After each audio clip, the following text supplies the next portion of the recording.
Welcome everyone. It's my honor to have Chandra with me today. And Chandra is a well-known figure in Cochin. She is recognized for her entrepreneurship, and she stands out among women folks here in Kerala, and she stands as a mentor to several of them. I look forward to speaking with you, Chandra, and then learning more about yourself, your background, what gets you going day in and day out. And so first of all, thank you so much for taking the time. Thank you so much, Mukund. I think it's a pleasure to talk to you, and I would definitely like to appreciate your initiative in trying to bring forward a lot of entrepreneurs into this platform. Thank you. So shall we begin with a question? Yes. All right.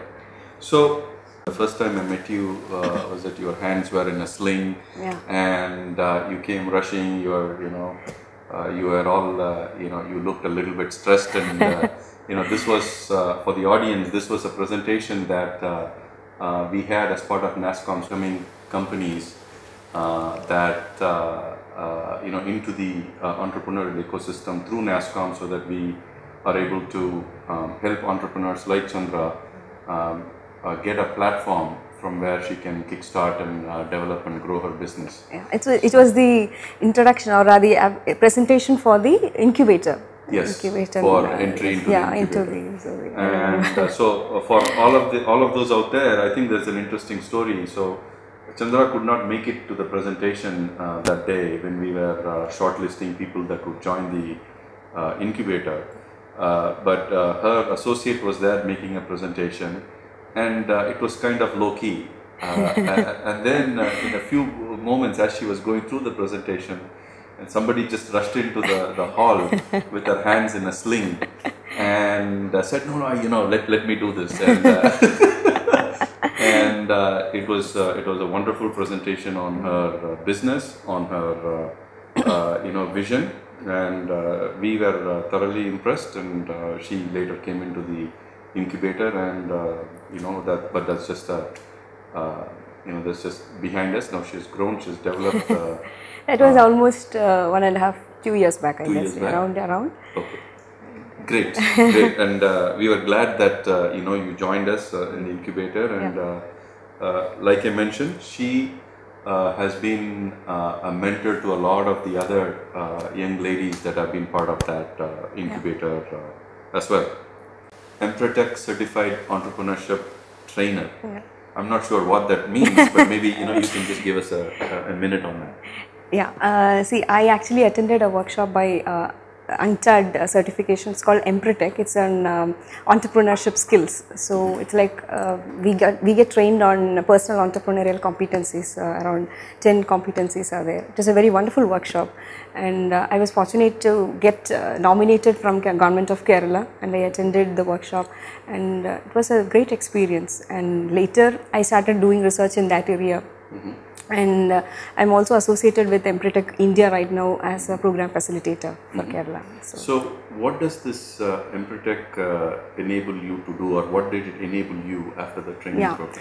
I should say that because you remember I had a sling. I had an accident 1.5 years back, and I was under the sling, and I did face a lot of trouble handling my. That was my startup. That was when I got incubated into NASSCOM, and I have to start everything within the short period of 6 months. I have to launch the product and show some little traction. So I did suffer a lot at that time, but then we managed. I formed my small team and we ran it. It was during that period only, again I got selected for this Empretech thing, and then when I attended the workshop, I could realize that there is nothing impossible in the world if you actually decide to do it. Awesome. So that is one confidence which I got. In fact, the kind of very tough training that we underwent throughout that 5 days, it molded a lot of my personal competencies in terms of setting a proper goal, setting and persisting towards that goal, and bringing a proper business plan, bringing clarity to what I'm doing. All such things happened. Before that it was all messy. Even right now sometimes it's messy. It's always messy, but still I would say some kind of a push I got through that workshop. Excellent. So, and you are now able to help others. Yes, precisely. Be part of the program as well. Yeah, of course. I mean, from Kerala, I would definitely recommend that program if someone wants to attend. It happens throughout India, and some different locations it happens. So, definitely, I do tell my friends and fellow entrepreneurs to go and attend if possible. So, that is.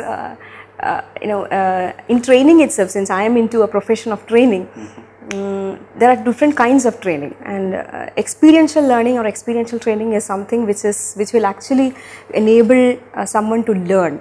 So unless you experience what you are doing, you cannot learn. So that is the principle. Even in my trainings, whenever I go and deliver some training, I make sure that the audience actually, or the participants actually experience what they want to learn. So whether it is science or maths or whatever it is, right. if a trainer or if a facilitator could help the other person experience it, yes. that is the best learning that you can provide. And I think nowadays, I think there is a transformation in everything yes. that's happening, and it's all about experiences yes. rather than just rote learning or Correct. just taking exams. That just now it's much more. A lot of importance is and should be given to experiential learning. Exactly. This is great. So now, if we can get a little bit to your business, yes. what is it that you do, why you are doing it, and when I met with you first time, the concept that you were talking about was T for trainer. Yes. And you had this number 4, part of every. There's a funny story. A funny story behind that 4. Okay. While I was in school, when I was a very small child itself, I had this ambition. I want to be I don't know the name entrepreneur and all, but I want to have a factory of my own. Okay. No, did your father have a factory? No. We are all from middle class normal. Both my parents are government servants. Okay. So nobody in business and all. So, but then as a child, I wanted to have a factory, and that factory will be having 4 floors. Okay. Okay, and each of the floor, one floor will be making ice cream, one floor will be making noodles, and one floor will be making pastry and something like that. So that probably so many 20-30 years down the lane, if you ask me, I don't know, somehow my company is also named as Fortune Factory, and there is a 4 there. Yes. And I don't know what you call it, nimittam, karma, or whatever you call it. So it just happened like that. And coming back to how I started my company, I have a professional background of around 12 years into HR and training. Professionally, I am qualified with management degree as well as a psychology degree, and I have been practicing as a trainer. So in 2007, I tried to set up my own company with another friend of mine. That time, when I go and present to a client, okay, we provide soft skill training, nobody will understand what is soft skill training. So people will be asking, so do you teach science or maths?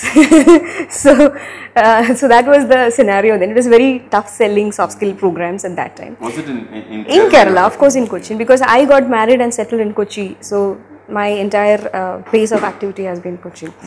So so coming back, I set up that company. That was in 2007, 10 years back. Being an entrepreneur, a woman entrepreneur, I don't know, the glamour or whatever we talked right now, it is not there. And I did face a lot of trouble. I didn't know how to pool funds. I didn't know how to run a business. I made a lot of mistakes, and finally we decided not to go ahead, and then I took up a job. I again continued my professional pursuit. I worked as a faculty in a college, in a B school, and then I also worked in a company, in a corporate company, as in a management role. And later one fine morning, since this entrepreneurial trait is there within me, I could not withhold myself beyond a certain limit. There is a threshold. And then in 2014, one fine morning, I submitted the resignation and I came out. And the next day onwards is what my company is. So then it has been 3 years right now since I formed Fortune Factory. First 2 years I made a lot of mistakes. Wrong partnerships, without funds, I lost money, I made blunders, I did all kinds of mistakes.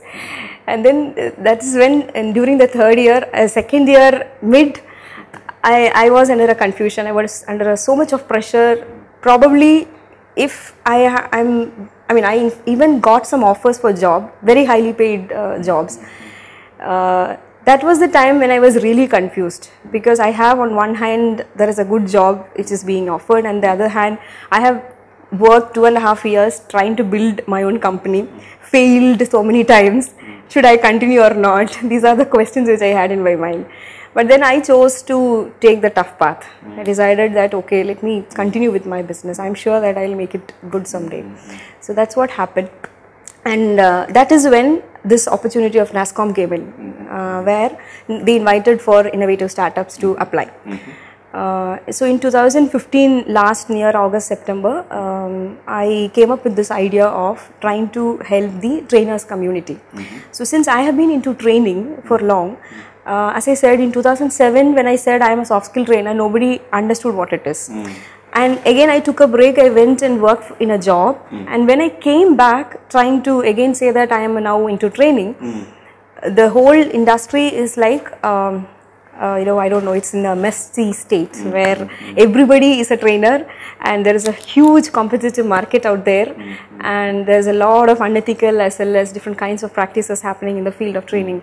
So what happened is in 2015 mid, I tried to bring together a lot of my trainer friends together. I started organizing a small meetup for these trainers. And they also gave a lot of support. They said, fine, let's be together rather than competing with each other. So that kind of a collaboration mindset came into the system. And that is when I devised or designed or conceptualized, or rather you say, one fine morning came up with some eureka moment. Why not we make an online platform exclusively for teachers and trainers? Because there is one more pain point story behind this. I used to visit the schools and colleges for taking classes. So in one such scenario, one such school, when I went there, I was actually listening to the assembly. Okay, it was the first day, the assembly is happening. And the principal said, okay, today we have 2 new teachers joining. Okay, so let me introduce the new teachers. And the entire school is there, entire students are there. And I was like listening what is happening. So this teacher, it's a new Hindi teacher. She came to the front of the mic. She almost fumbled. She almost was like, she could only say her name. She could not utter sentences beyond that. So that moment, and it was very evident that she as a teacher, she's a young teacher, maybe very young, maybe fresher kind of a person. As a teacher, I was actually worried, even as a parent, if my daughter or my son is handed over to this teacher, how he or she will be handled. So this thought actually led to me, this is a pain I would say, led to me thinking, okay, we are talking about education, we are talking about training, we are all talking about school children, college children. Nobody is talking about the teacher and the trainer community. Whether they are given opportunities to grow, whether they are given the necessary resources, whether they have, they are aware of their, exactly, they are aware of their competency, their skill. So then I thought of working in that direction. That's how t4trainer.com was formed. That was 1.5 years back.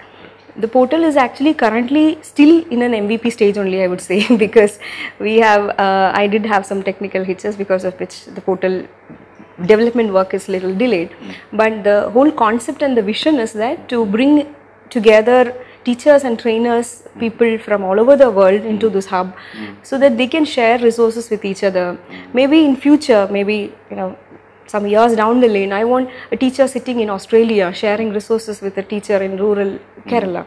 So that kind of a collaborative teaching and learning process is something which I have. That's fantastic. I think that's a very noble vision. So may you succeed in it. Definitely. Thank you so much. So one of the things that that I wanted to talk about is that you set your vision, you started your work towards it in 2015. It's about a couple of years now. Right. And I wanted to understand how did NASSCOM help you? Okay. With taking your vision forward, and the progress that you have made so far. So you can, yeah, definitely. I would say NASSCOM actually helped me a lot, because Number one, I said I made a lot of mistakes before that. Okay, I made wrong partnerships. I did not have a place to operate. I did not have an office address. So whenever we go for any, any sales pitching, they ask, so where is your office? Then I say it is at Kakinada. I will not say it is actually my home. So, so I cannot even give a proper office address. So all such things are there. Now, when I came into NASSCOM, it actually, when I got this product incubated in NASSCOM, it actually elevated the whole concept to a higher level, I would say. I'm definitely fortunate in that way, because whatever ideas you have, I always feel that if you are at the right place at the right platform, it actually clicks. I'm sure the idea what I have done is probably in the ideas of hundreds and thousands of other people, but I was actually little lucky, or rather I came into the system because of which this got a little elevated positioning. So how did the ecosystem help you? One, you talked about having the address. Yes. And maybe the camaraderie of people. Of course, very much. So that gives me to another thought, right? Interestingly, you said that yes, you had technical challenges, and yes. And then you were telling me about how you found a partner that could actually help you within the NASSCOM ecosystem. Can you share a little bit about one of the best advantage what I will say for an incubator or this kind of a startup co-working places and all is that we all have some ideas. We come there. We are, I would say we are only 1% or 10% of the ideas what we have. When we interact with others, especially in different products, different domains, we come up with our ideas also enhance much better. So that is one of the advantage what I actually found in NASSCOM, because my product along with some 7 or 8 other products, we are all working together in that co-working space. Each of them, maybe one is in the health, one is in food, and other different sectors are there, but there are so many things which we actually share. We have fun, we ask each other how to do this, any idea. So there's not much of a competition there. It is more of a collaboration that is happening. And personally, I am a strong believer of collaborative ventures, collaboration, and that is again has helped me a lot. And coming to my own company, initially I had my own tech team. However, at a later stage I found that because I know my weakness, I am not a technical person. So it's better to have someone seriously responsible for that role. So now recently I have tied up with another NASSCOM startup itself, company. So they are going to help us being the technical partner for this T4 trainer venture. Excellent, excellent. Yeah. So yes, it makes sense to leave technology in the hands of experts. Correct. And then you focus on the business and the main goal that you're going after.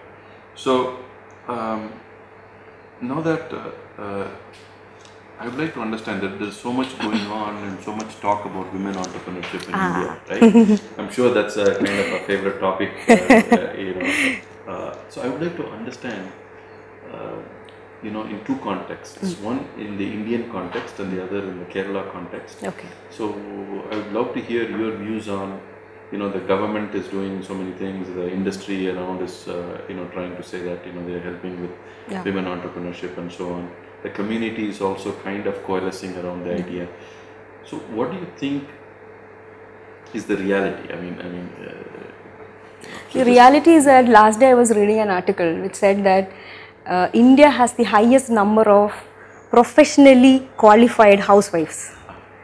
Okay, housewives who are not fit to. India has the highest number. So that is the reality. And why women are not coming forward? That is again a matter of, I would say it depends on the individual to some extent, and definitely on the society as well as the family, ecosystem that she or he, she is in primarily. So a woman with an ambition, with an aspiration, definitely will overcome all the challenges. I would say the things are changing. Probably my mother's generation, she would have faced much more difficulties than what I am facing right now, and probably my daughter and the future generation will not be facing so much of discrimination or difficulties in terms of setting up their career. And yes, women, I would say, even in my previous generation, my mom's generation, she was also working. She was a working mother, but then again the typical, even though she is working 9 to 5, she has to come home and do the entire home related things. It's like 24 hours work. Okay, so in my case, being worried about future or worried about past, it is not going to help. Yes, and I think that is a great advice to a lot of youngsters. And whatever mistakes you make in the past, get over it. That is done. That is over. You have done. It's a mistake. It's a learning. That's all. Exactly. I couldn't agree more. So let me ask you a question about what if you won a lottery today and have all the money you need? What would you end up doing? I don't believe in lotteries, first of all. I only believe in hard work and making money through a right manner. But yes, if I win a lottery, how much I am going to get? Let's assume what is the amount that you would like to get. I have not thought about. Lottery is a money which is not. Let us say you get 10 crores. Okay, so that money definitely it is not something which I have earned. Yes. It is only a lottery. Correct. So I would not want to do something for myself. I would rather invest it in some. Okay, I got this crazy idea. Let's do one thing. If I get 10 crores, I will give an announcement and ask the common people, especially youngsters, to come up with some craziest idea which no other venture capitalist will fund. Okay? I will fund them. That is a noble vision. Like craziest idea which no other VCs will understand or rather ready to fund. Because this money. Start buying lottery tickets. So anybody can contribute lottery tickets to me now. Okay. So now if you had a couple of things that let's say everyone has a bucket list in their lives. I have mine. I want to visit certain places, do certain things. Do you have any 2-3 things that you want to part of your list that is very very important that you think? So many lists there. How many should I say? Maybe the top 3. Okay, I want to write a book. Maybe more than one, I would say. I don't know, but what would it be? I don't know. You don't know. But I want to write. That is one. Then I want to meet Elon Musk. You go to Silicon Valley. Maybe he's visiting India for. So that is one. Then I want to go to visit the space. Then I want to go to Himalayas. Great. Then I want to do bungee jumping. And then I want to do bungee jumping. Then I want to go scuba diving. Okay.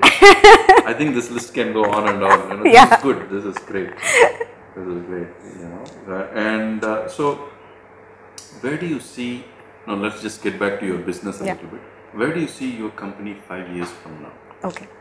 Definitely, I have with the kind of goals I have set for my company. I'm looking at growth to pan India, at least not in every state, but the major cities I want to have a presence for my company in terms of helping the teachers and trainers there, regularly organizing training programs, as well as the current portal which I'm designing is for competency assessment and certification for the trainers.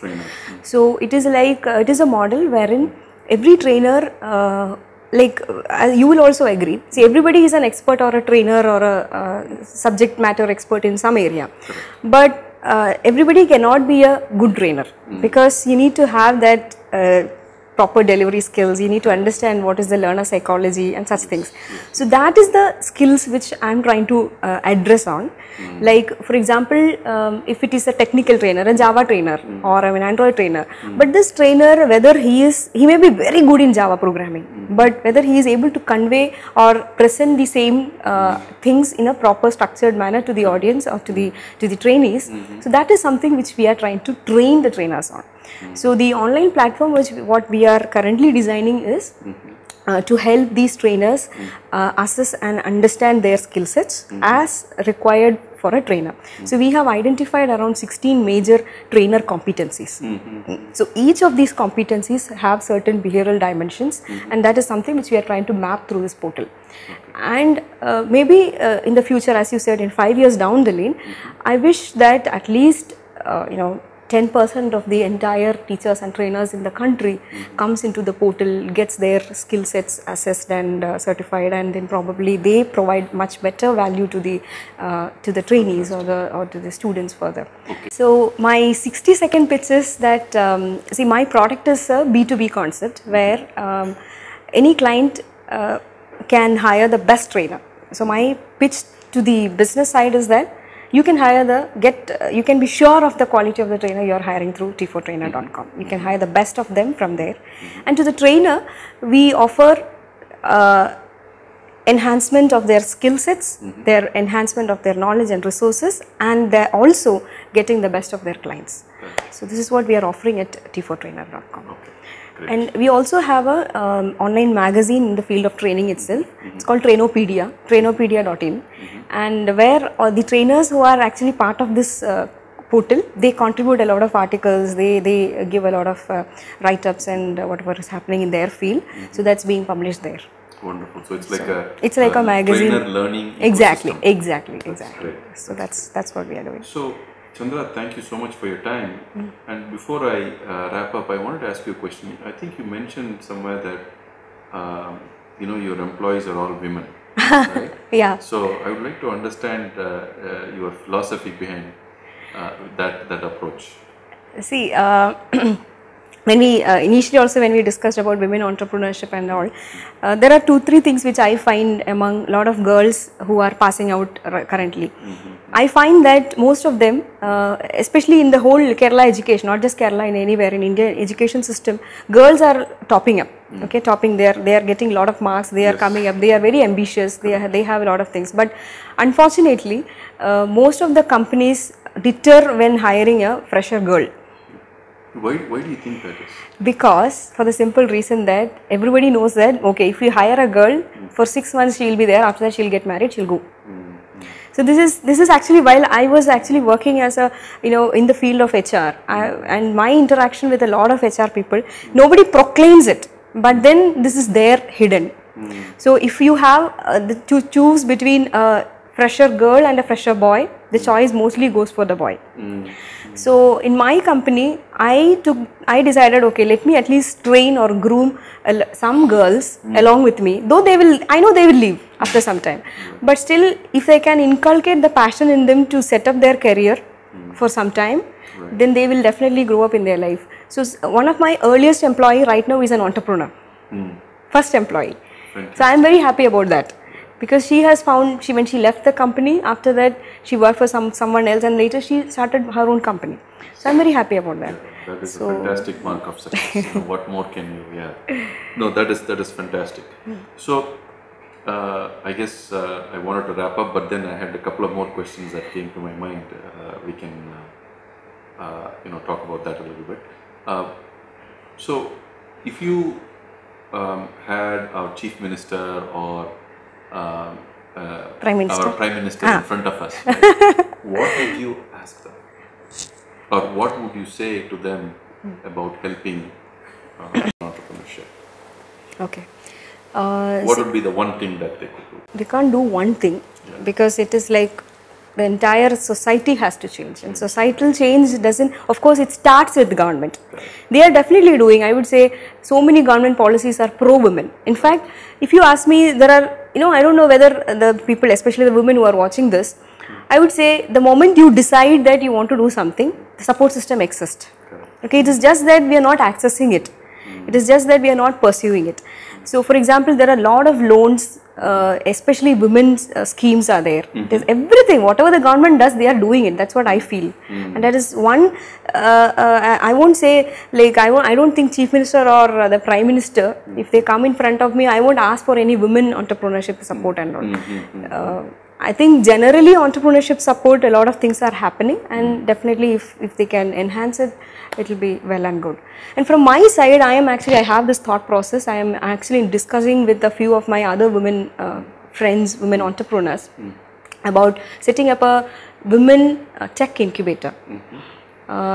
See, this is again another crazy idea. I don't know when I will fulfill this. Maybe the next 6 months I should be doing something about that. One is that when you talk about women entrepreneurship, most of us know, okay, women. So either it may be a boutique or a beauty parlor, or maybe a food business. So the all women entrepreneurship in the country is secluded into this 3 segments. So I want to break that. I want to bring more professionally qualified women into the forum. So it's more with a technical focus. As opposed to, because there are a lot of women in fields like HR exactly. consulting, training so and technical also. For example, I used to visit a lot of colleges, and once in one college, I think in Quizat itself, I met a few vibrant girls. They have come up with some very, very technical products. I don't know, I am not an engineer, but they made very beautiful products. But I am sure after some time, if nobody supports them, it will go somewhere. I don't know, it is like go unnoticed, or probably nobody is going to pursue it. So I have a concept where I want to actually start a women startup incubator where they will get the support exclusively, and co-working space where all can sit together and work. It's an idea. Wish you all the best, and if there's anything I can do to connect you with folks to enable you with this idea, definitely, please let me know. So I look forward to that. Definitely. So I want to wrap it up with what is as an entrepreneur you would have had a lot of funny moments, or so mention 1 or 2 that you think thought was really funny and out of this world. See, basically I am a very happy-go-funny person. So every time I basically like to spread positive energy. I am not a moody person and all. So wherever I go, I make friends, and I am a very happy person. So I remember one incident when I went for a pitching, a presentation to a client. And after I talk everything they said, okay, fine, everything sounds good. So you please talk to your boss and let me know. So they were like expecting a man who is a boss. So I said, yeah, sure, I will talk to my boss and call you later. And then next day I called up saying that, and then I spoke to my boss and he agreed to the proposal. So this is one. Whenever I talk about, nowadays it doesn't happen. I'm talking about early stages of business. So whenever I go and try to sell, so people still have that apprehension that, okay, a woman, you are running this company. Oh, okay. So that is something which will change, I think, maybe in the few years. I see that quite a bit. I have 2 girls, and while as a father, you could be worried about when they go alone or do something, or travel alone, or but then I see that the world is changing for the better. Definitely. Well, and there are, again coming back to gender and women, I would say, I always tell this in all my classes as well. There are 2-3 things which a girl should learn before getting married. One is get your highest education possible before getting married. Second is get your driving license and start driving for yourself. And and third is start working at least for 1.5 years before getting married. Especially the professionally qualified girls. Why I am telling this is, once you start working, once you start making money, then even if after marriage your husband says no, don't go for work, and due to career break, of course, even I took a career break of around 3 to 4 years after my marriage for my delivery and everything. But during that break, I utilized that time for learning. I did my MSc psychology during that time. I was pregnant with my son and I went and wrote the exam. So because I wanted to build my career. But many of the girls who take a break, they forget about that.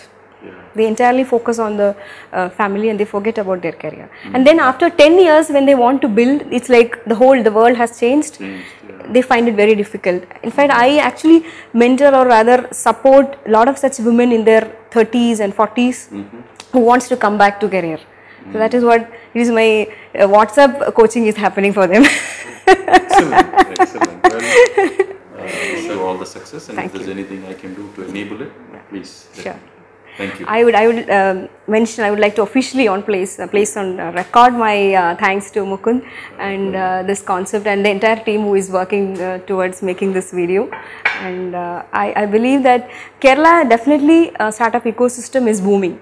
But what we require next is scaling up ecosystem, and that is something which requires a consistent effort from both the government system as well as the private players. And in that direction, I especially would like to appreciate Suyati as well as Mukund for the support that you are offering. At any time, I remember in NASCOM, whatever mentoring session comes, Mukund is there to support.